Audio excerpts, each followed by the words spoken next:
And we are live here in the Jimnasium, folks.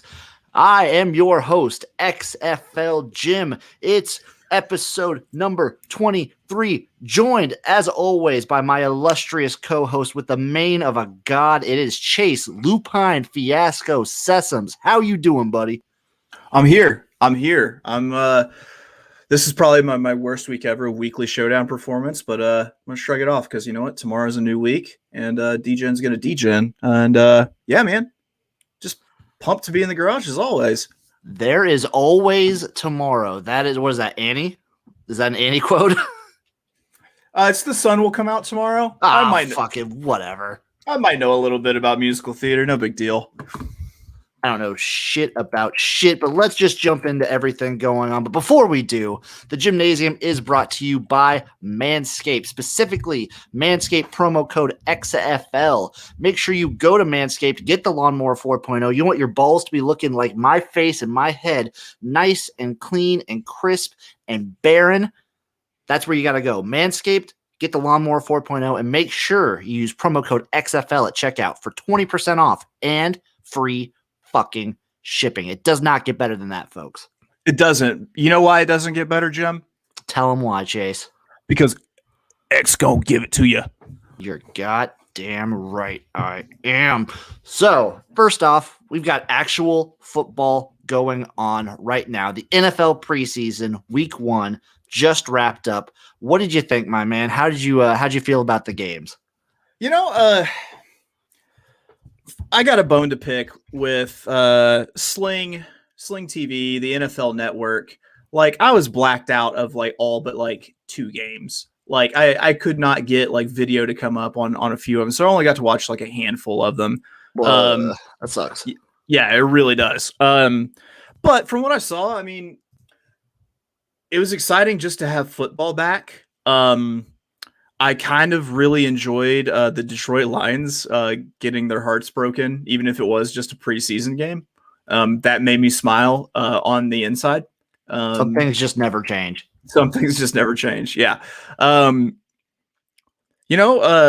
It's always, I like seeing these. I like watching them because I like seeing like who the future of a team might be. Like, can I pick out someone who I'm like, okay, they're actually going to make.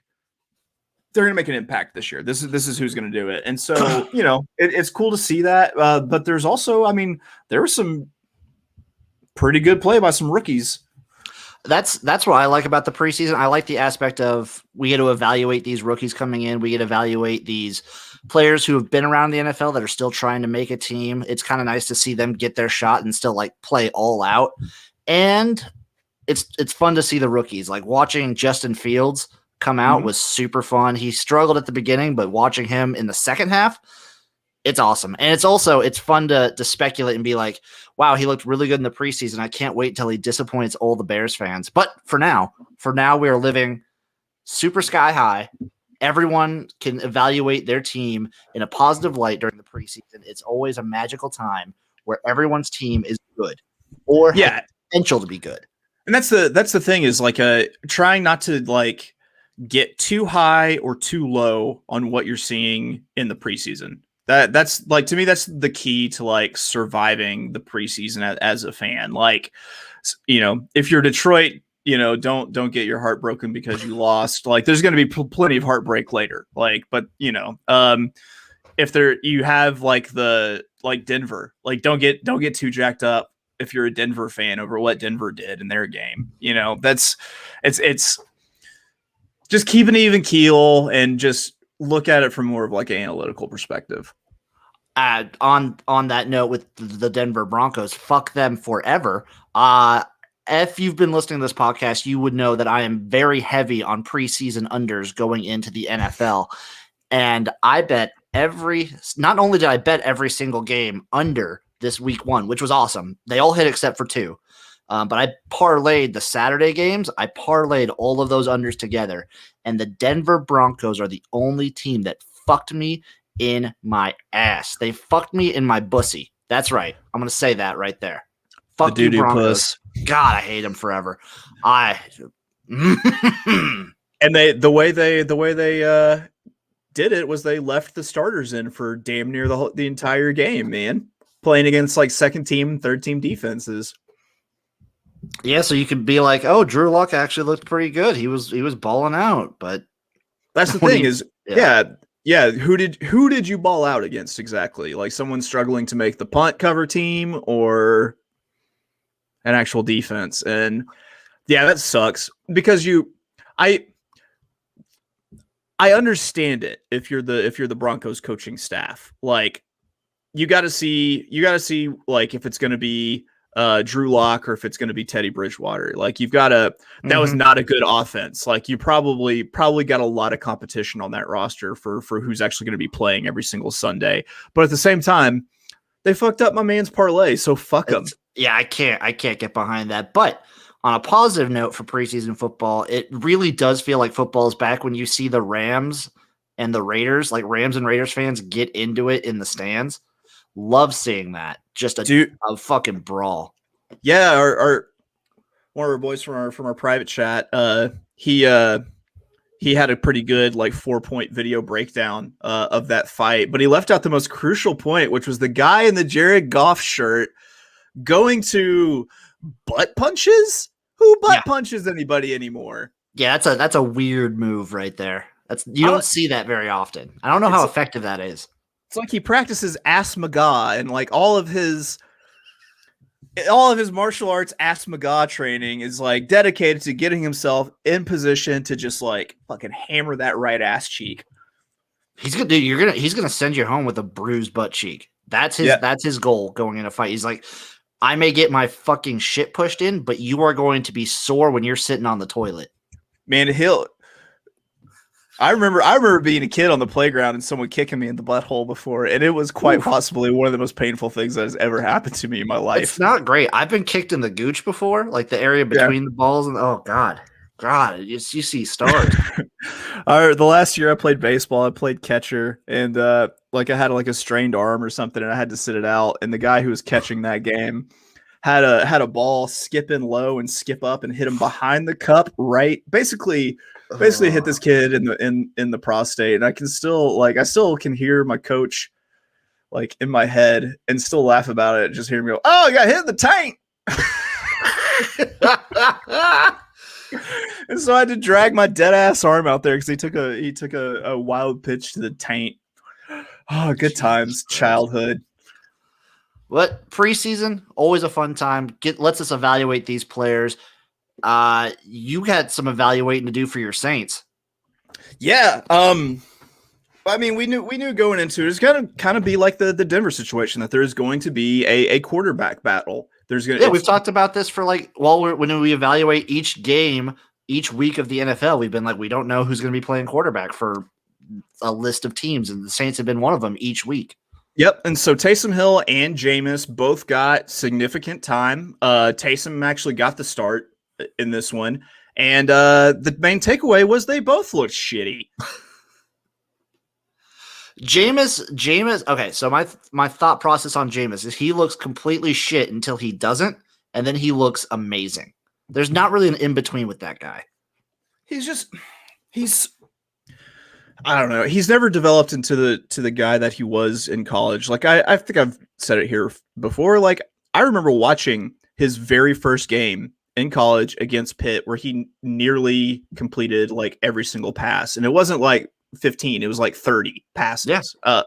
And I don't know, my main thing is going to be, especially if it's going to be Jameis, is going to be, keeping possession, valuing the ball. We all know that he can uncork it and get it deep, but if he's throwing 40 picks a year like he did in Tampa Bay, like you're no use to us. And then Taysom, he's got questions in the passing game. What does he do? He goes out, he throws a pick. Yeah. Not great. You know who did look kind of not bad? Ian Book. Yo, we're rolling with the theme that the rookies actually looked pretty fucking good this weekend. It might. All right. It's probably not, but who knows? Like Ian Book might push for at least the backup, if not the starting, if he can, get out there, if he can. I mean, he threw a pick too, but that's excusable because he's not only a rookie, he's not even like a first, through third round rookie. I think he was a later draft pickup. It gives you hope that like even if Jameis or Taysom doesn't work out, you're not totally fucked. That you still have like a serviceable quarterback as a backup. He's kind of like a happy blend between the two. He's a little bit mobile. He could run a little bit, but he's not Taysom. He's not the Mormon missile. And, you know, but he's also got the pocket passer kind of thing like Jameis does. But if I remember through his college career, he didn't throw a lot of picks. No, he was a very conservative kind of quarterback. He would just, he's one of those guys it's a Notre Dame quarterback in the modern era. He just takes what the defense will give him.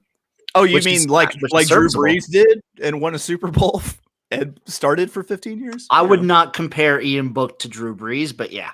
Yeah, it was a stretch, but I don't know. They both played in Indiana schools, I guess. You know, it's funny because I just talked about not getting too high or too low by how your team does in preseason. I feel really fucking low right now based off of that game. Yo, the Dolphins defense is going to go fucking... They're gonna keep teams scoreless. That's where I'm at right now. Dude, re-inking Xavier Howard was just massive for them. He is a game wrecker. I've liked him for a couple of years now. Didn't even play in the preseason. Dude, I'm so fucking hype. The hype levels for college football and the pros are off the fucking charts right now. That's right. That is right. That time of year. It's that time of year where everyone's undefeated. Anything can happen. My team's going to win a Super Bowl. My team's going to win a national championship, and no one can fucking stop me from saying that. And you know, it's so thinking about like the NFL and like with college football and everything. And I mean, we are at our essence. I mean, we're XFL and garage based pod, but we're most definitely a sports gambling pod. And there so much value is going to exist in week one because, you know, someone's going to come out and surprise. And if you're the person who figures it out and just crushes it week one in college or NFL, it'll be the Vikings. The Vikings didn't look bad the other day, did they? They look. I mean, their defense looked really bad, but yeah, fair. They didn't look the worst. Yeah, but here's the deal: is that Kirk Cousins is 100% going to get COVID. Once or twice. No, he's going to come out and he's going to be in like a bubble boy outfit and he'll be fine. He's just going to Pope mobile it to and from practice. Just to and from practice. Just surround himself with plexiglass. Not going to deal with any of the other quarterbacks. He's not going to talk to anybody. He's going to isolate. Kirk Cousins is a fucking idiot. I'm saying this, and this is not a political statement, even though the Delta variant is going fucking nuts through Arkansas right now. This is coming from the perspective of somebody who does not want to see, who wants to see all the best players on the field, does not want to see any games postponed, possibly forfeited, and I don't want to see people lose money because of it. Just get the fucking shot. Just get the fucking shot. Yeah, it's easy. Just fucking do it. Get the fucking shot. I will say, Lamar. I'm talking to you too. I had to say it in my Stephen A voice. Lamar. Get the shot. My last bit on the preseason. My last bit on the preseason, and it has to do with your Saints. The Ravens keep their win streak in the preseason alive. I think this is like 13 in a row for Harbaugh. That speaks more to like their depth than anything else, right? Well, like even when they were not a very good team, when like the end of the Flacco era, they were still winning those preseason games. I just think Harbaugh is just crazy, like all that family is, and just takes the pregame more serious than other people do. That makes sense. I mean, if you prepare and you have everyone in the right mindset leading into the game, then you're gonna be successful most of the time, even if it's just dog shit preseason games. You got anything else on the preseason? Because I'm excited for week 2. The unders generally still keep going throughout the rest of the preseason. Week 1 generally is actually the worst statistics for unders. So I'm going to keep pounding unders. That's my go-to. Did we talk about Justin Fields? I mentioned that he looked really good. And that's right. I did watch that full game because of the Dolphins playing in it. And Tua, I was happy with like the chances he was taking. And it sucks that he ended with a pick, but I can't be too disappointed. Just how pissed off are Chicago fans going to be around the month of September whatever. I mean, the Cubs are, as I described on Twitter the other day, a flaming dumpster full of heroin needles, and then they're going to trot out a Bears team that is led by Andy Dalton after Hey, the White Sox are all right. them. Yeah, that's true. But I mean, you've teased them with this Justin Fields, and now you're gonna pull a fast one and put in the red rifle. So I have a couple opinions on this. I do a podcast, the Generates Corner with Garrett from Iowa. He's a big Chicago Bears fan, and he's on Team Dalton. He wants Justin Fields to like sit for a year because they're not, in his opinion, and I think in a lot of like smart Chicago fans' opinion, they're not winning the division this year, especially not with Aaron Rodgers coming back. They're not like going to compete for the division probably. Next year, though, they could be fucking dangerous. And I think if you give Justin Fields like a year, dangerous. If he's obviously the better quarterback, probably just put him in there because give him game time experience. That'll be better. Yeah, because I mean, if you think about it from the perspective of Matt Nagy, like how understanding is the front office going to be? Oh, you need Matt Nagy. Just like, I think even if they do start Dalton, you need that Justin Fields is like an emergency button to be like, press it, put him in. Now I'm blameless. If you start off 0-5, like you're one and you're needing to win, if you're coaching for your job, like you're going to need that emergency shoot that is Justin Fields. Like if Dalton's not working out, like if I'm Nagy, like I'll give him some games to sit, but I don't mind them doing like what they did with Tua, like yeah, that's an interesting way to. I wonder if more teams won't do that if they have a guy like Dalton or a Fitzpatrick or something like that, where you kind of start with the experienced guy.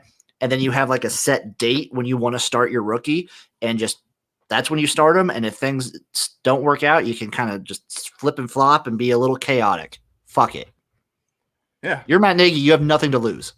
Yeah, I agree. But yeah, you're right on the fact that like Chicago fans are going to be super disappointed when Andy Dalton comes trotting out with how hyped they were for Justin Fields to like even just come on the field for this preseason game, the cheering that was going on, and then the way he played. Andy Dalton starting week 1 is not. Imagine if like, oh, God forbid, if they both get injured and Nick Foles has to start. Oh, Jesus. Donkey dong Nick Foles and his gigantic penis. I don't want to see that if you're a Chicago fan. Moving right along, college football fast approaching. We just did our mega podcast, our mega BTV Jimnasium college football preview. Mega, I'm going to keep adding mega to it, podcast. That was a fucking blast. Go check that out, folks. It was me, Chase, Magic Mike, Leo, DGens United, Colby, Dantabase, Dant, fucking college football knowledge dropping on you left and right. Yep. I can't wait for the season to start. It's literally like 2 weeks away, and I'm salivating. I'm concerned about my conference, futures and my totals just based on the amount of times that people looked at me like the RCA dog, with their head kind of tilted. Like, what did he just say? I don't think anyone had a more head tilt than when Colby said Kansas over. Yeah. See, all right. So that was. I don't think I got to say it. That was my favorite total. Was the under 1, because it's fun when teams don't win. Like that's fun to watch. That's fun to cheer for a team to run the table backwards. Yep. I think I love watching like toilet bowl teams, and Kansas has been one for as long as I can fucking remember. Yeah, man. How do you stop a Jayhawk from flying? You put a goalpost in front of it. Jesus. I can't wait. Week 0 is fast approaching. Next week, we are going to probably be previewing those week 0 games and we're going to go through what picks we have. I'm just going to tell you right now, Nebraska's winning the first game. They're beating Illinois. I thought it was pronounced Illinois. Okay. Illinois and Bert. That's good to know. Bert. Scott Frost and the Nebraska Cornhuskers are going to shove a corn cob right up Bert's ass. Yeah, no, Bert will win some games that he's not supposed to win, but it's not going to. It's going to be against a team where it's really going to fuck their year up, sort of thing. He'll beat Wisconsin, and that'll be fucking hilarious. That would be fantastic. I just imagine like all the upset people in fucking peppermint overalls just not jumping around. Which is a shame because I actually like Paul Chryst at Wisconsin. He seems like the perfect coach for that place. Oh yeah, he's probably, I mean, he was there forever. He it seems like if you coach at Wisconsin, they really kind of want an Alvarez guy. Yeah. You know, they have to have that's the thing is like they hold Alvarez in such like high regard that if you're not an Alvarez guy, if you're not from the Alvarez line, then they don't want you. And it's was it Pitt they got him back from? Yep. They got him from Pitt. I think how long did he coach at Pitt? Not super. He coached at Pitt for 2012 to 2014. Yeah, and that was, you know, after Bielema made the jump for, or did the guy from Utah State get that before? That was after the guy from Utah State, Gary Anderson. It was like Gary Anderson, who also went back to Utah State. Isn't Gary Anderson the name of like a Hall of Fame like punter also? I think so. Or a kicker? I think so. Fun fact, Paul Chryst got to Wisconsin the same year that Jim Harbaugh got to Michigan. And look who's a better program. I kind of unleashed my Michigan hate. You did, and we'll have plenty of time this year for the Michigan takes. Oh yeah, because there'll be nothing. They're not that far off from that flaming dumpster fire either. It's fair. That's fair. I can't wait. This time next week, this section will be previewing college football games. That's how pretty much the entire show. Yeah, man. Yeah, that is how fucking close we are to week 0. You know, Jim, I love what we do in here and everything, and like we've got like a structure that we're used to, but like I'm ready to just kind of throw all that out and just talk about like the upcoming games and the upcoming odds and everything. Like that's exciting to me. I am so excited. Also, I'm just going to announce it right now. We are going to be doing, once the actual week 0 is upon us, we're going to be doing the Jimnasium twice a week. We'll have a preview episode and this normal episode that you've come to love. That means that Jim is literally going to be on Twitter, on all sorts of different platforms, talking football from Friday until they wrap up the NFL game on Sunday night. My man. God damn right I am. It's going to be so fucking beautiful. We're literally going to have an entire episode dedicated to nothing but talking about the upcoming football games. Like the NFL and college football. We're just going to go that Friday show. That's all that's going to be. Awesome. Can't wait. Fucking amazing.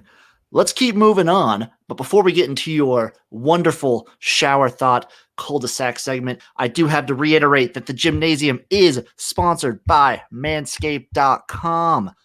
Specifically, use the promo code XFL at checkout for 20% off and free shipping. Go to Manscaped, get the Lawnmower 4.0. You don't want a hairy gooch. It's still summertime. It's still you don't want a jungle down there. You want a nice, barren field. It's just you want it nice and trimmed and looking good, and you don't want it like a sweaty mess. So go over to Manscaped, get the Lawnmower 4.0, and use promo code XFL at checkout for 20% off and free shipping. Fuck yeah. Do you know why, Jim? Tell them why. Because there's this gentleman named X, and he desires to give it to you. Also, our boy, Gulf Coast Guru himself, Matthew McConaughey uses Manscaped. That's just a fact. It is a fact. I like to overlook the fact that Matthew McConaughey is a huge Texas guy.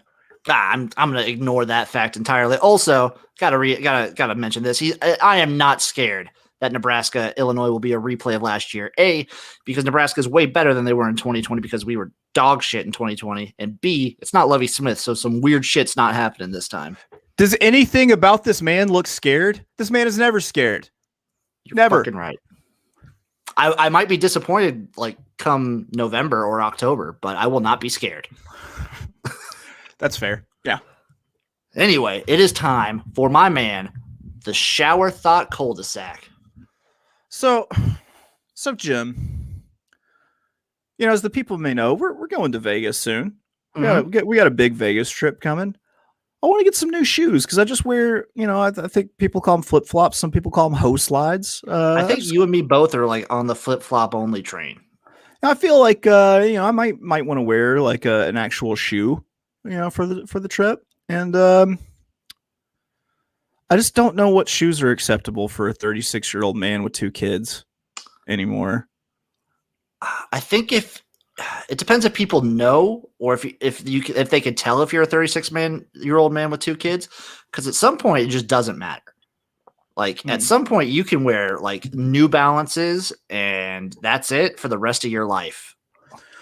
That's like that makes sense, but I feel like New Balances are also like 2 very separate categories. Like there's like the stupid white, like look like they serve an orthopedic purpose New Balances, and those are the ones I'm talking about. Okay, like with some fucking Dockers. So, but that leads me to my next thought and question is, at what age does a man just give up on being like fashionable and trendy? Like we all have dads, and we've all seen our dads at some point just be like, yeah, I don't fucking care anymore. They don't say it, but everything about them says it. So I'm trying to think. With my dad, it happened around 45. That's when he, like, the only time he dresses up at all is funerals and weddings. Right. And by dress up, that's like, those are the only 2 things he'll ever put a suit on for. Otherwise, dress up is a polo and a nice pair of jeans. Right. And the jeans are, yeah, that's disappointing because I already feel like giving up. And that's like in 9 years. My I can give up way before that. My thought to you is it's not about giving up on fashion. It's creating your own fashion. Like me, I'm a Hawaiian shirt guy through and through. I feel like that hasn't been a thing. It's coming back, but I feel like that hasn't been a thing for a while. I am literally just a Hawaiian shirt and like athletic shorts guy. That's what I do. That's what I wear for almost everything. So you see this shirt? I made a conscious effort to wear this shirt today because it occurred to me that anytime that I'm on like a live stream, I'm only wearing things that are blue or gray, and people probably only think that, like, you know, that those are the only shades of clothes that I own. And to be fair, they're not really that far off. It was a struggle to find a shirt of a different color that I actually wanted to wear.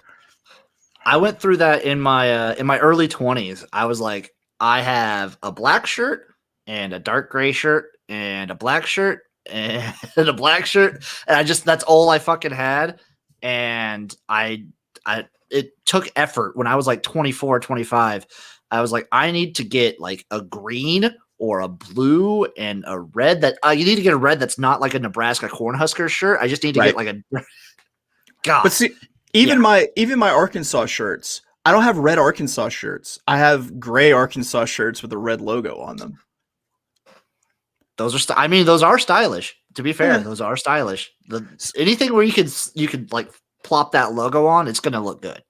So, what's your favorite dad who's given up look? Like your favorite, like either be it like full outfit, like accessory. You know what is the go-to where you're like, yeah, that guy just doesn't care anymore. Like he's just like, fuck it, I got these kids, I got bills to pay, dog. So there's 2 different options at shirt. It's a polo with a pocket, and it's got like maybe a stain on it or something like that. Right. But it's like an off gray shirt, either a t-shirt with a pocket or a polo with a pocket. It's off gray. He's wearing, usually it's jean shorts that he just made himself out of a pair of jeans. Yep. And it's going to be mandals. So like your closed-toed sandals. Okay. And the shirt, like, even if it is like a polo shirt, will 100% have pit stains because he doesn't care if this is his like only collared shirt that he'll wear out. He will still mow the fucking yard in it. And it might be like just a little too small, so the underbit of his belly hangs out. Yes, that's key. Yep. I'm a fan of the braided belt and the jeans that are like 3 or 4 shades too light for like what is deemed like currently acceptable, usually with a bright white or just a way too athletic looking like cross trainer sneaker. That's pretty accurate. Yeah, because the jeans themselves have been like, they're actually legit faded. They're naturally faded because he's worn, these jeans are from the 80s. He's all right. He's 100% like he's looked at himself naked in the mirror and he said, I mean, this is it. Like, I'm not going to work out. I'm not going to change my eating habits. I'm pretty much going to be this for the rest of my life. So 1 pair of jeans will last you a decade and a half. Yep. You're like, I'm not going to actively get any fatter because this is what I've been doing for years. And I'm definitely not going to get any thinner because I fuck working out. So this is just me for the rest of my life. Listen, son, your mom didn't get any new cookbooks or buy a deep fryer. I'm not gonna put on a ton of weight. We're also not going fucking vegan anytime soon. The only time he's going to lose weight is when he gets to his 70s and 80s, and it just naturally happens, and his body just starts to decay. So I had that moment like yesterday where my wife was talking about going through our clothes and like getting rid of things that we don't need anymore.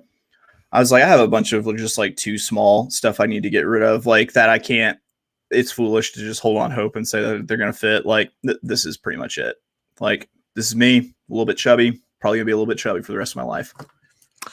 I'm in that moment since I'm training for the XFL while I'm still trying to actively lose weight because I want to try and get down to like the 220, 210 range. So I'm on that journey from, I think, March. I was 260. You're also like 9 years younger than me and have had 3 less back surgeries. That's fair. I have had an infinite amount of less back surgeries than you.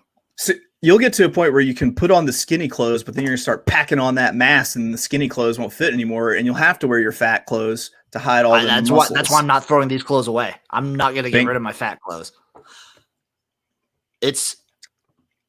I do feel bad because I have like an athletic friend he's super fit. I think he's around 200, but his knees are like 1,000 times worse than mine. Right. Yeah. So I feel bad that when we're older, he's going to have like the worst knees. The worst knees ever. Yeah. I feel bad. I feel bad about your back. Because there's not really much about my back a lot. It sucks that there's not much you can do. Yeah, I've pretty much reached the limits of modern society at this point. You can't diet your way to a better back. No, I cannot.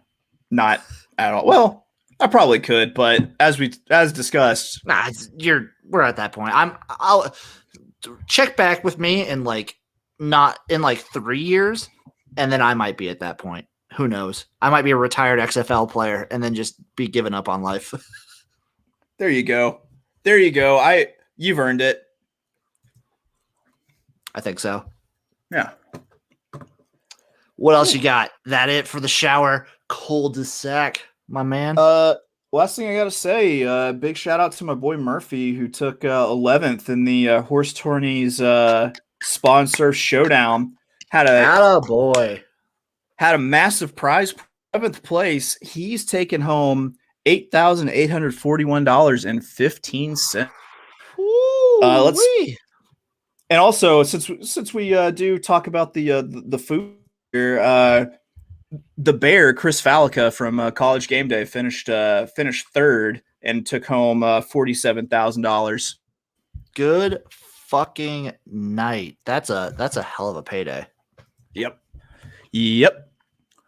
I can actually look and see right now what the Broncos screwed me out of before we move on to the XFL news portion. So that was the parlay I was screwed out of by the Broncos was a plus 61,573 parlay. You just made me make my my oof face real hard. I was one game away from a plus 61,000. So Jesus. So fuck you, Denver. I hope you lose all of your games this year. Yeah. Let's move past it. On to the XFL news. CFL Week 2 has happened. It's behind us. I've actually had to sit down and talk with CFL Jim because he had a terrible, terrible week picking the games this week. He went 1-3. He only got the Rough Riders correct, which is fine because that's our team. That's the Garage's team is the Rough Riders. But he's got to do better. It's it's weird to me that you and CFL Jim got your haircut and trimmed your beards at the same time. That blew my mind that he did it too. So the thing behind this is this will probably be revealed sometime next year. But the gyms in the Gymiverse, we are all connected in a certain way. So when something happens to one of us, it happens to all of us. It's by the penis. I don't want to spoil it, but it's by the penis. It's by the penis. It's by the. So it's how you dock with each other. Maybe I didn't get my haircut. Maybe it was X League Gym, or maybe it was CFL Gym. Maybe it was one of the other gyms who got their haircut. It just affects me. So is it like the movie Looper, where they start cutting pieces off of Paul Dano, and then old Paul Dano just randomly loses? It is like that without the time travel. We're just connected in a way like that. Yeah. Spiritually through the spirit penis. Through our ghost penises, we are connected.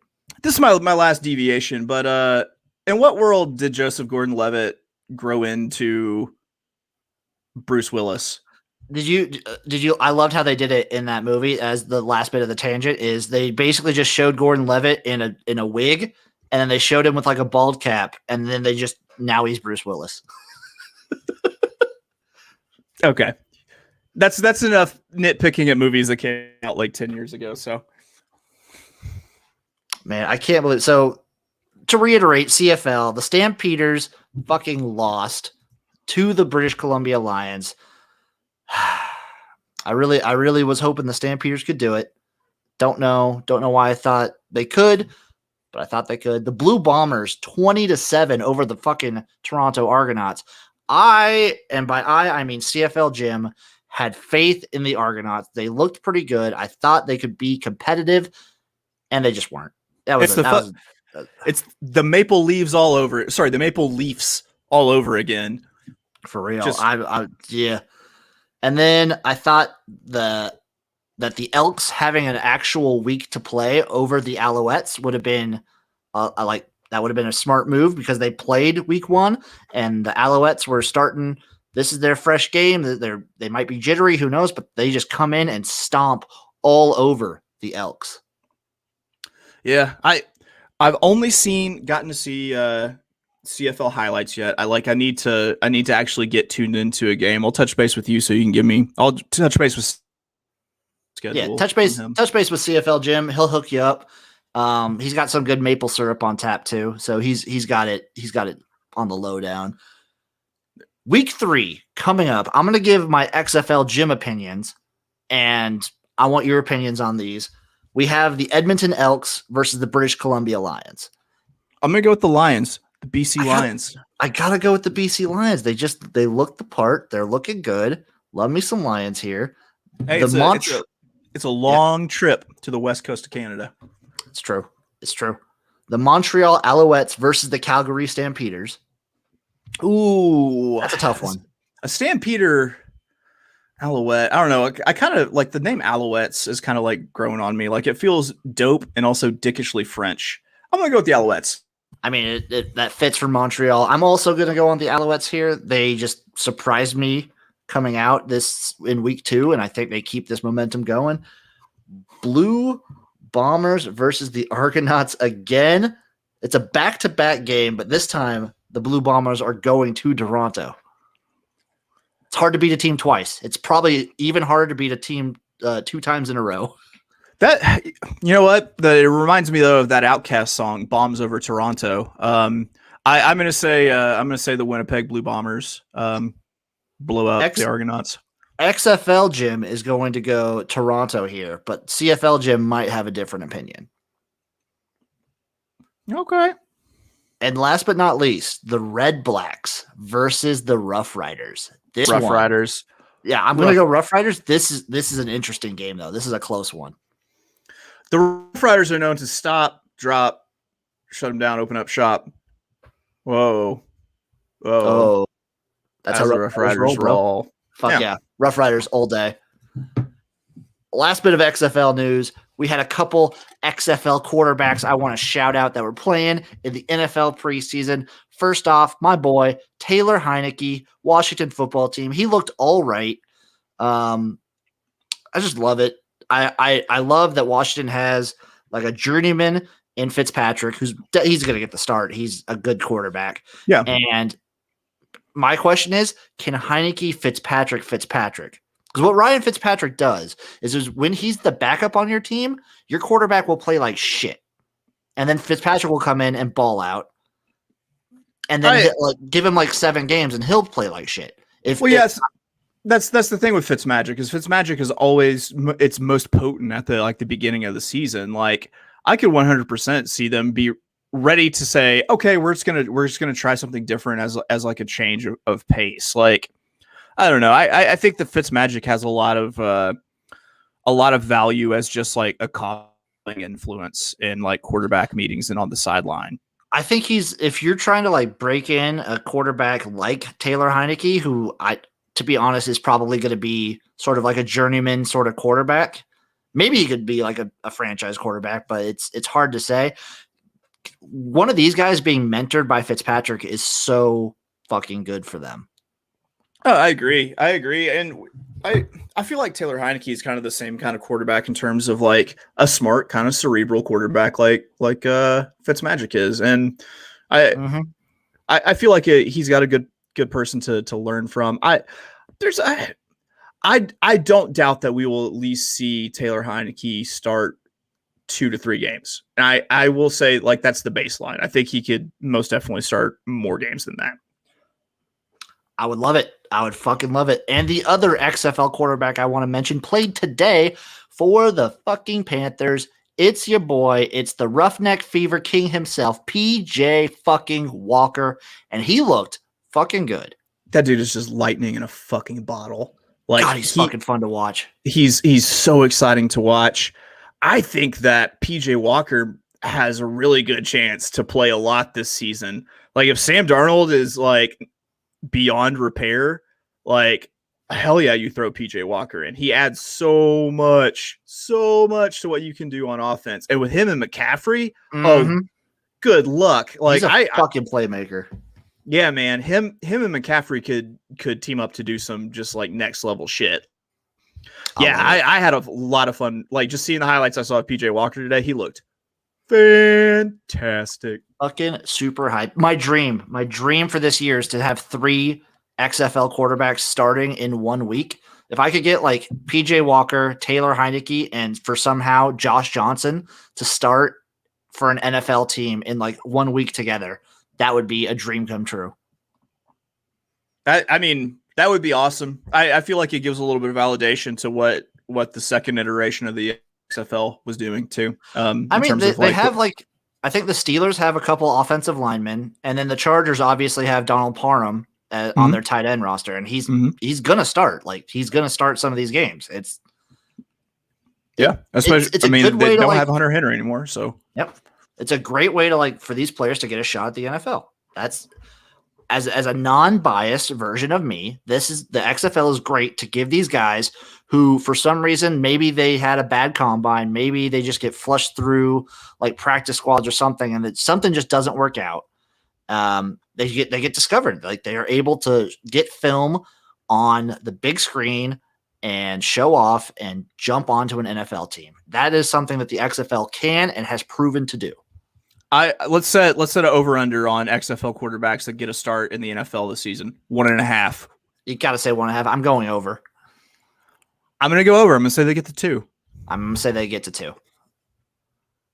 That will be it for the XFL news this week. Before we move on, I just have to say, hey, Danny Garcia, Dwayne The Rock Johnson, Redbird Capital, you guys, fucking sprinkle some more breadcrumbs. We haven't had any news of the XFL since the CFL talks just went kaput. And that was like early July, like late June. What the fuck are you guys doing?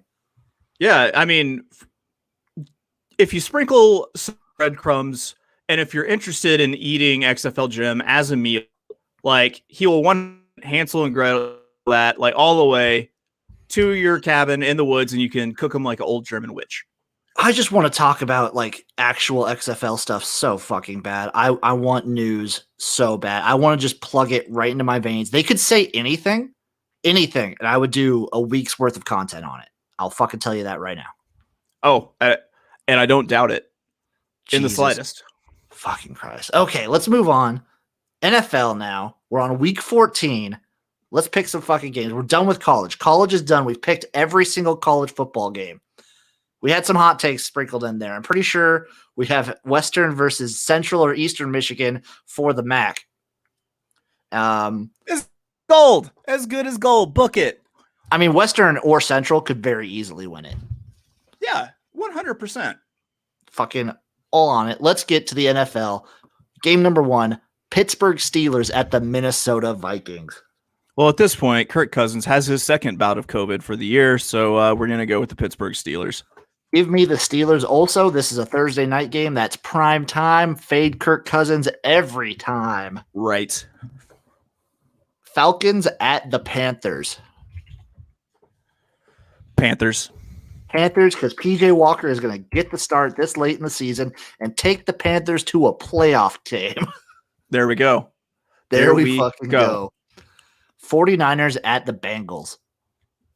Bengals. Give me the 49ers here.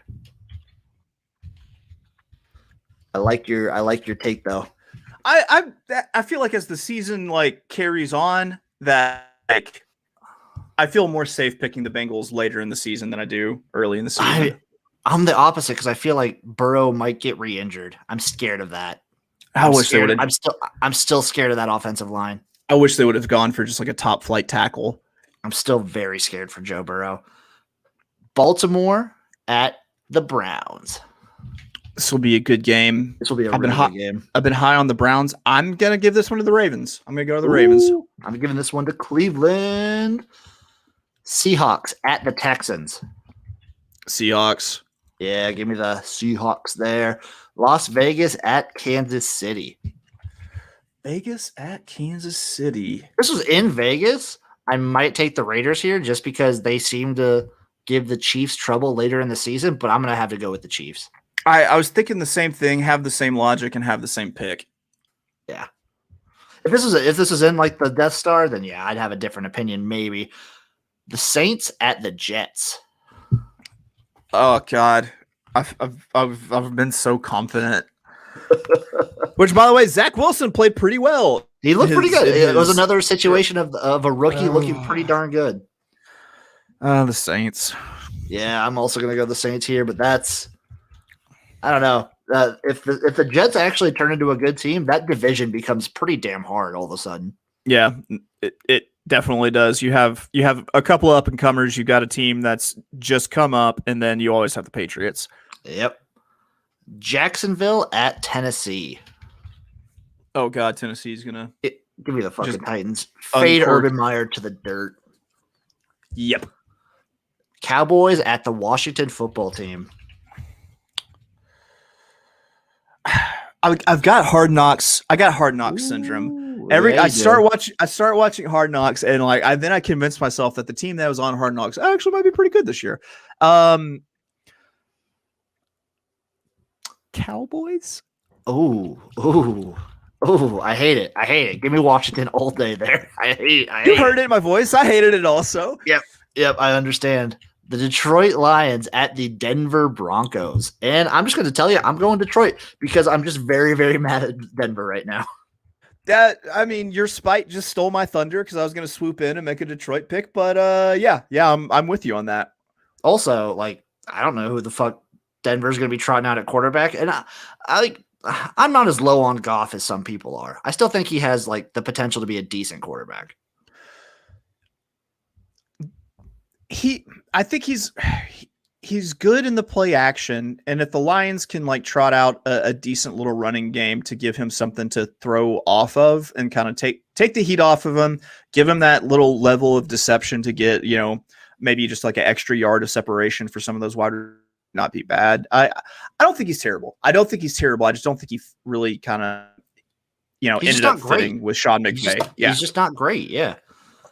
Giants at the Chargers. Chargers. No one wants to kick Brady more in the dick than the Buffalo Bills. By the way, I feel like you're crazy if you're saying that the Buccaneers are going to go 18-0. Yeah, I don't see it. You're fucking. They had the middle of the regular season last year. They weren't even that great. I mean, they're going to be good. They'll be good. They're going to win that division, but they're also going to lose a handful of games, and one of them is going to be to the Buffalo Bills because we heard it. He marked it down. I'm just saying, you saw it last year. The middle to the near the end of the regular season, the Bucks weren't that great, and then they got hot in time for the playoffs and fucking just steamrolled their way through the playoffs. Yeah, and I don't even think that it's necessarily an issue of the team gelling or anything. I don't think that them being together another year is going to change any of that. They're together another year, but they're also got a old ass core of players. Also, are we just super confident they're going to repeat when they had close games against they were surprisingly close against the Washington football team. They were pretty close and competitive with the Packers. And like the Chiefs are going to be reloaded and actually have an offensive line this year. Exactly. I feel people are just completely looking over the Kansas City Chiefs this year. Like which I don't understand. Like you give Patrick Mahomes a healthy foot and an offense. And you tell me who else is going to win the AFC. I don't know who it is. I think you got to say either like the Chiefs or Buffalo, maybe. Like Buffalo's their next best competition. Right. And I mean, it could still take like another like year or two for Buffalo to like reach that level. Like, teams have their arcs unless you're like the Patriots, but even the Patriots had their arcs where they were winning conference championships and then they were like down for a couple of years. Like you got a good couple of years until Kansas City like starts, being on the decline. You need some of the Legion of Zoom to move to other teams, retire, things like that for that to start to happen. Exactly. I don't know why people are sleeping on them. Next up, Chicago Bears at the Green Bay Packers. At this point, Justin Fields is the starting quarterback, and he goes into Lambeau Field. He throws for 574 yards and 16 touchdowns, and the Bears win 345-9. I like it. The 9 is a touchdown and a safety. So at this point in the season, Justin Fields is the quarterback. He leads the Bears into Green Bay, gets like 400 yards, a bajillion touchdowns, and still loses the game to Aaron Rodgers. Yeah, that sounds more realistic. Last up, the LA Rams at the Arizona Cardinals. Oh, I'm high on the Rams. I'm going Rams here. I like it. Give me the Cardinals here late in the season. Cardinals. I think Cardinals might have my favorite defensive player in the NFL. It's fair. Who do you think it is? Guess. I want you to guess. Guess. I want you to guess. Guess. Guess. Guess. I want you to guess. Guess. Guess his name. I want you to guess. Guess. I don't know. Are you Googling or do you want me to say it? I'm Googling it, so I don't know. All right. I want you to guess though. Guess. Nate, just name any player on I literally don't know. On the Cardinals defense, I don't fucking know. They got Patrick Peterson. They just traded for JJ Watt. Where have you been, my man? Well, I know they got JJ Watt. So you know that is he your favorite? Is he your favorite? Is it JJ Watt? No, I didn't think so. It's Budda Baker. Budda Baker's fucking fast, man. Budda Baker's awesome. I love Budda Baker. God damn. I feel disappointed in myself. I'm sorry, buddy. I didn't mean to do that to you. No, it's all good. You didn't do it. I did it to myself. Moving on from the NFL and my disappointment. We don't have college football games to pick because we're already done with the season, but we do have the all-name team of college football to go through. Just run through these names, see how we think about them. Quarterback, starting off, quarterback from Tyler Junior College, General Booty. God, it's the duty of General Booty. Yeah, that's pretty good. That is pretty good. That's like an 8 out of 10 to me.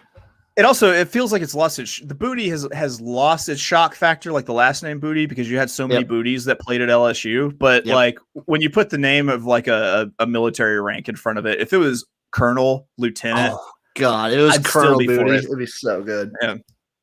First Major back. Major Booty. Major Booty would have been awesome. Yep. First running back, Cavassier Smoke from Kentucky. Favorite name in football.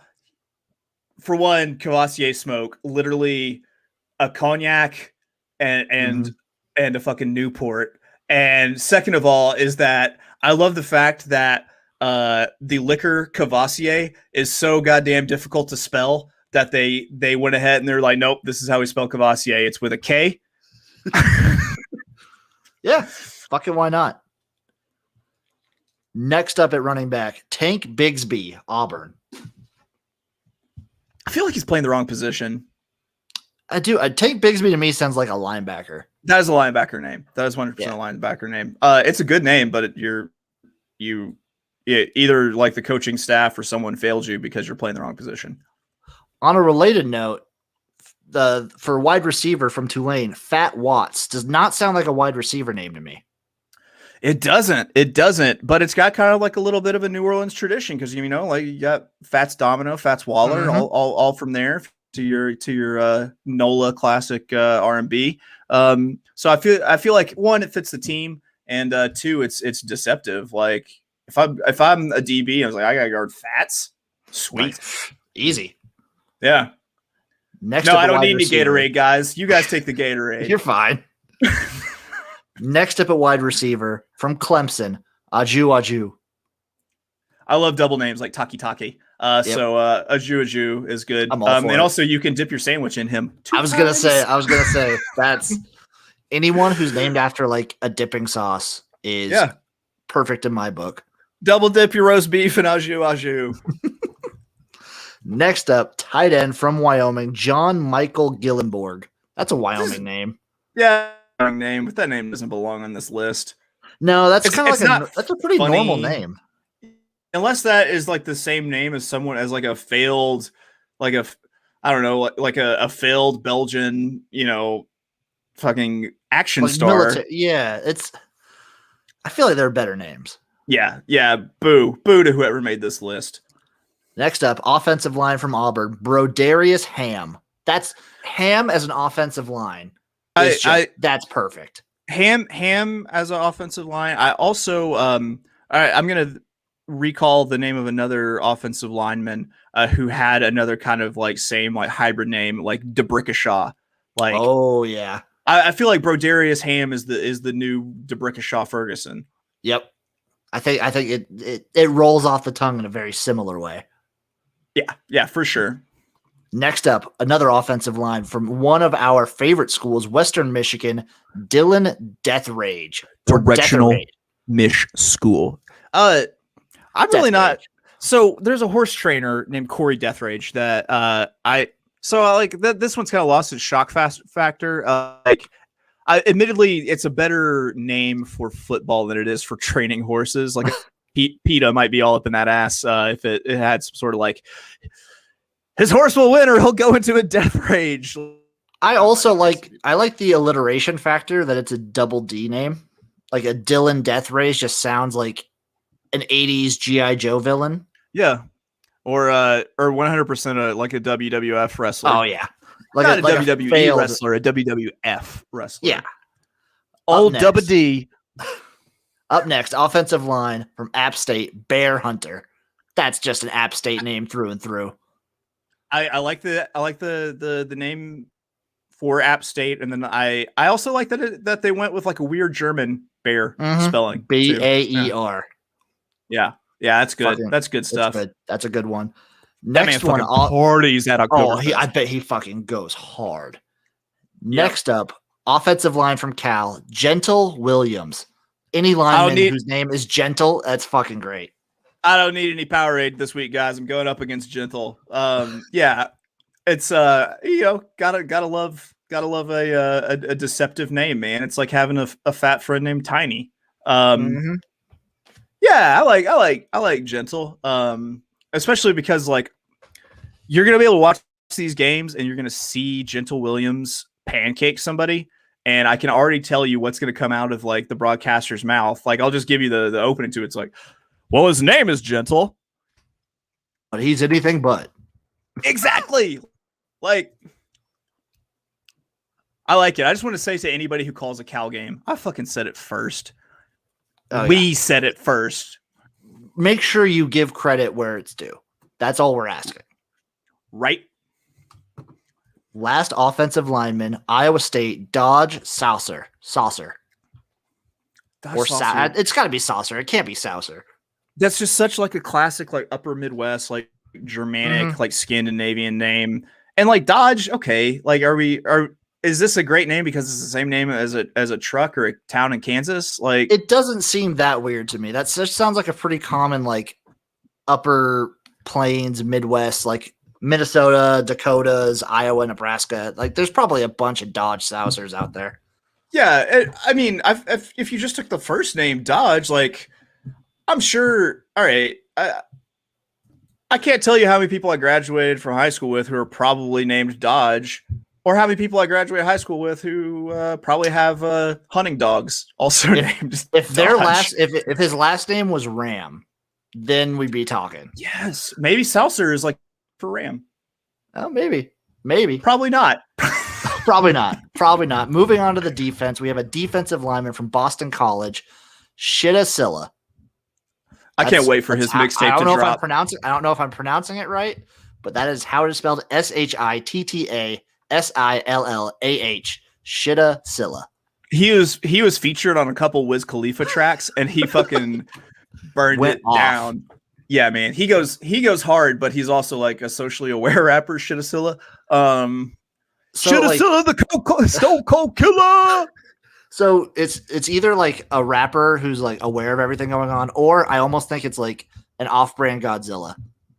Paging already bets. We need a Shittasilla freestyle. Paging already bets. Fuck yes, we do. Already bets. Please pick up the white courtesy phone. We need a Shittasilla freestyle. Oh, dude, we're gonna need to find some prop bets on Shittasilla and get him to rap them. Yeah. Oh yes. Up next, defensive lineman out of UAB, Fish McWilliams. That's a great one. That's fantastic. Oh, what's the McDonald's fish fillet sandwich by McFish? Fish fillet. Yeah, it's like an Irish fish dish. This is so like simple. That's what that's what the Irish Catholics eat during Lent. Now that I'm thinking of this like story of like my friend who like now like runs a bank, so I'm not going to say his name, in high school, talking about just like the most terrible shits he took after eating like a McFillet of fish. That's such a good one. Fish McWilliams is so good. It hits me on a nostalgia level. It's like, so name your kid like, oh, my kid's name is Dog. It's just name your kid an animal. Yeah, like, is he like Native American? Like that makes sense if his, fish raindrop, fish raindrop, Native American Irish, elk penis Williams. Good fucking Lord. By the way, these defensive. Oh, go ahead. Just speaking of like crazy Indian stuff, have you seen Reservation Dogs yet? If not, you have to. It's like kids. Yeah, it's on FX. It's kids. Like it's set on like an Oklahoma Indian reservation, and it's just like so fucking spot on with its like overwhelming oakiness. Okies are weird people. Weird people. Very, very fucking weird people. And reservation life is crazy. So like, yeah, it's you gotta check it out. It's awesome. Sorry to deviate. No, that's gonna happen probably by next week. These D-line names are fucking amazing. Next up, defensive lineman out of Kentucky, Octavius Oxidine. I can't wait for him to fight Optimus Prime in just the Transformer battle of the century. I mean, that's good. It's a Spider-Man villain. Yeah, no, I like the names that end in the "ius" and have, especially like with this one that has like sort of like a Roman emperor like regal name, and then you tack it onto an Oxidine, right? God damn, too fucking good. Up next, defensive lineman out of UCF, Big Cat Bryant. Now, I want to know, did his parents actually name him Big Cat, or is it just Cat? I had the exact same question. Like, is this really his legal name? I guess you could ask that of a couple of people. Like, was Shittasilla born as Shittasilla? I doubt the validity of that. 100% doubt the validity of that. So I say boo. I will say boo as well. Okay, here it is right now. Bryant, whose given first name is Marcavius. Fuck this. Get off my list. I mean, Marcavius is pretty good, but yeah. Yeah. You're not Big Cat. Linebacker out of Florida, Chief Borders. That's a good one. That's a defensive back name. That's a D back name. Yeah, I agree. Yeah. That's a good one. Like, that reminds me of the Bailey brothers when you name someone Chief because you had Champ and Boss Bailey. God, how would you like to name your kid something like Chief, Champ, Boss? That's a dog name. That's a dog name. That's what you call your kids when you already have a name for them. My thing is like, all right, you name them and like you're setting them up to do something just like super manly with their lives. How would you like to like have just a great kid who's a mathlete named, Chief or Champ or Boss or Cannon or something like that? Or like, it's like, so what does Champ do these days? And he's in HR. He works some sort of menial job. Like, you pretty much have to perform either that or you have to change your name. Exactly. Up next, your favorite, I can only imagine, out of Arkansas, linebacker Bumper Pool. That's just being self-aware. That's just knowing who you are as a family. If your name is Bumper Pool, it's like, hey man, we got a kid. It was either Kitty or Bumper, and we went with Bumper. Yep. I'm sure he probably has like a sister named Kitty or something like that. It's Cecily, but they just call her Cess. Yep. I love it. I fucking love that. Up next, linebacker out of North Carolina, Power Eccles. The name Power is good. Also, like, you can't be like a creator who makes things on living if your name is Power. Yep.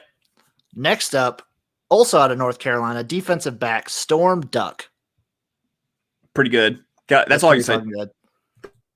That's solid. Next up, defensive back out of Auburn, the second smoke out of the SEC, Smoke Monday. I feel like the Smokes are at the right position too. Like, with a name like Smoke, you have to be able to just like rotate somebody on the field, don't you? Mm-hmm. You just have to be like, you have to light people up, or smoke tons of weed, or one of the two. It's the only two options. Next up, defensive back out of Wyoming, Buck Coors. And it's a damn fucking shame. That is a good name. It is a damn shame that NIL for college players does not allow them to be sponsored by alcohol. Yeah, 100%. That's just this guy would be making fucking bank. Buck Coors has especially because he plays at Wyoming, has a belt buckle that is bigger than your head. He's got a truck that is jacked up, which has a graphic on it with the truck's name, which is Pride and Prejudice. And he just fucking, hey, we couldn't get Buck Coors out of the deer stand to play this Saturday. It was opening weekend of hunting season. So, Buck Coors was going to miss the game. Exactly. Like, it's hunting season. He can't be here, folks. So quick question for you. If you experience this in Nebraska, like we do in Arkansas, the first weekend of modern gun deer season is like always the most lowly attended game of the Arkansas season. Like, you can always see just like empty spots because like no one's there. Everyone's hunting.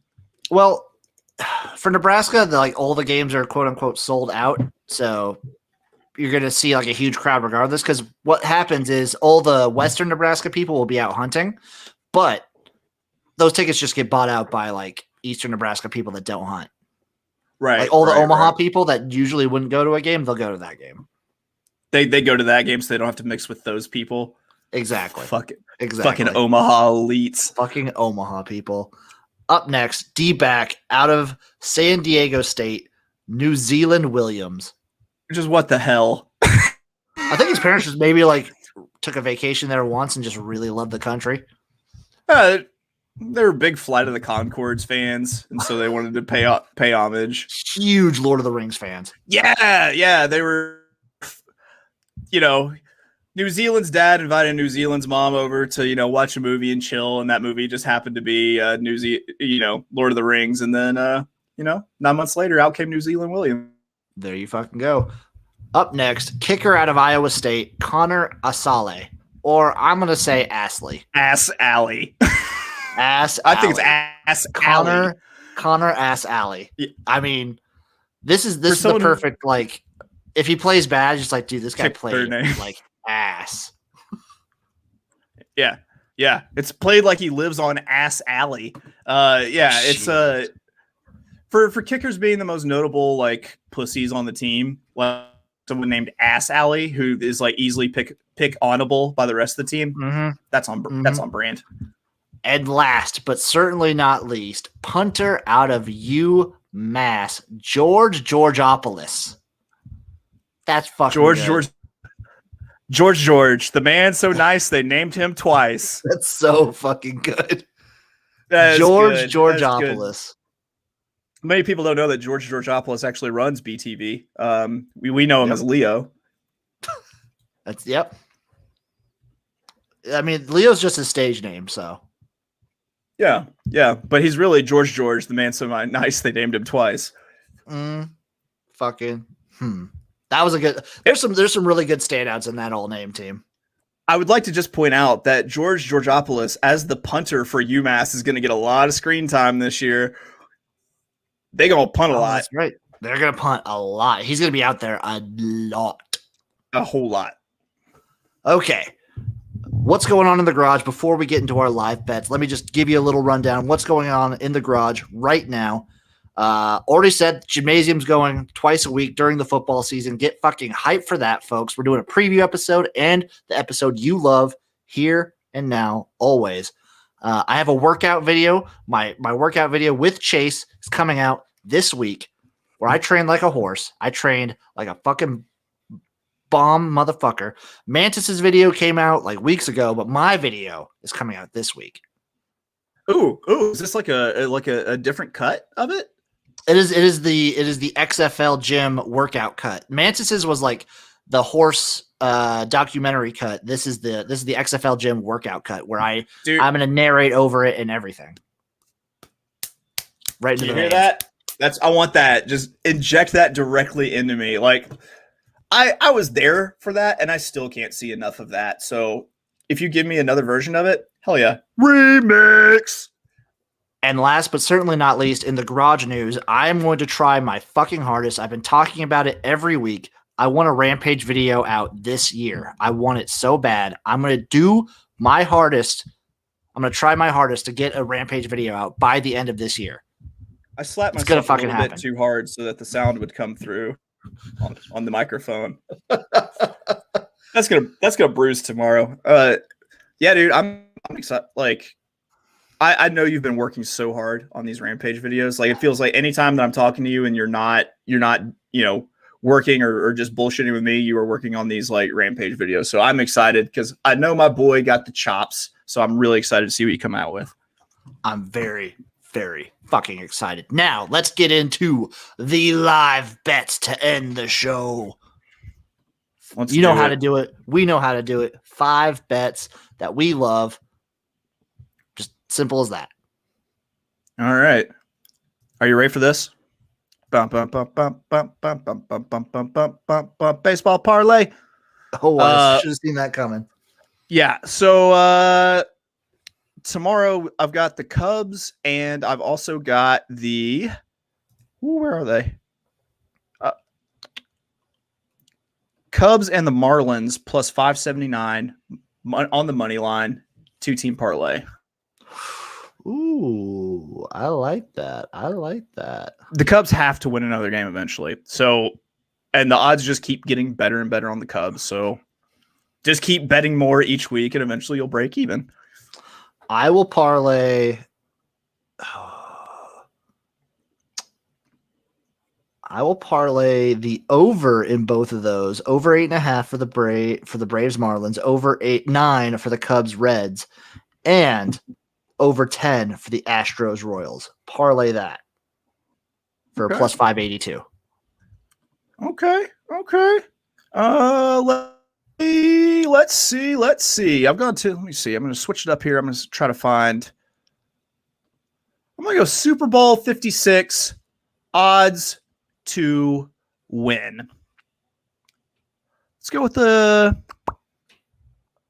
Los Angeles Rams plus 1,400. I like that. I do like that play.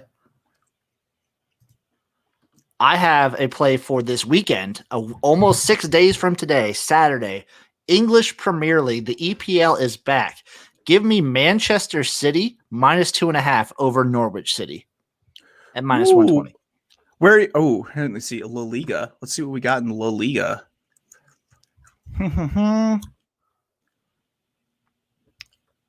Ooh. FC Barcelona, Athletic Bilbao, whatever, to draw plus 265, but also give me Athletic Bilbao to win in regulation time plus 90. Ooh. No Messi. I know they're Barcelona and they've got a lot else, but no Messi. Might as well take a shot.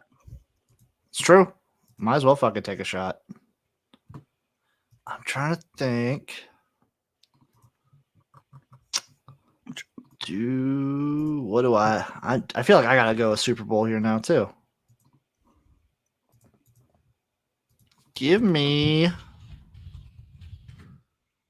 will be my last one for the day. I already have the Packers.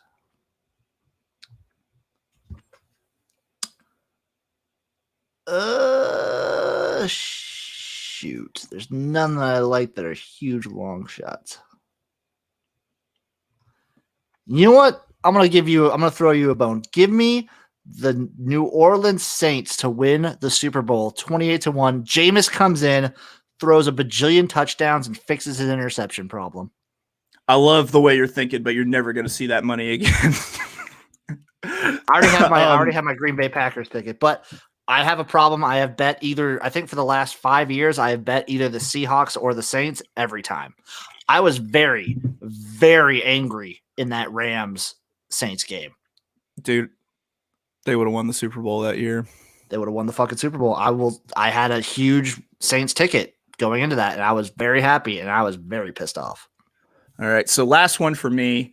Let's see. Both of these teams are plus money in Major League Soccer, which says draw to me. So let's go with the San Jose Earthquakes and the Minnesota United plus 265 on the draw.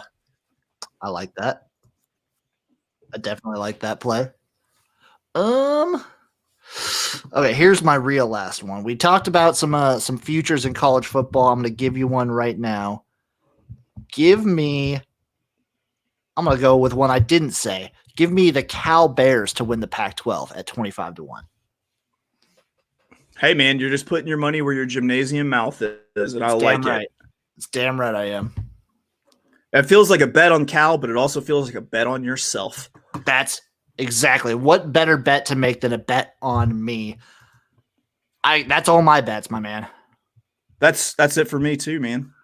Well, without further ado, that is the end of the Jimnasium podcast. Where can the people find you, my friend? You can always find me being abrasive on Twitter at of Oaklawn. That's OF and the word Oaklawn. Let's see. Tuesday night, I should be recording podcasts with my boy Cherry Drank at On the Wrong Lead. We'll be doing that. It'll probably be out Tuesday night.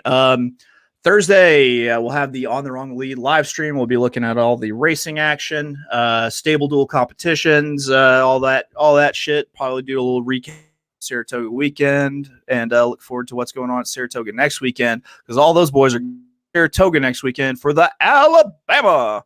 And then let's see, Friday. That's a big race. Friday, I will be with our fellow BTV cohort, Blackjack Fletcher, and our much more attractive than us co-host, Danielle Monnier, a.k.a. Summer Rae of the WWE diva herself. You and I, coming soon, our Friday college football preview, college football NFL preview show. And then I'm always here with my boy in the Jimnasium on Sunday nights. Fucking love it. You guys know where you can find me. I'm on Twitter. Too much, some people would say, at XFL Jim.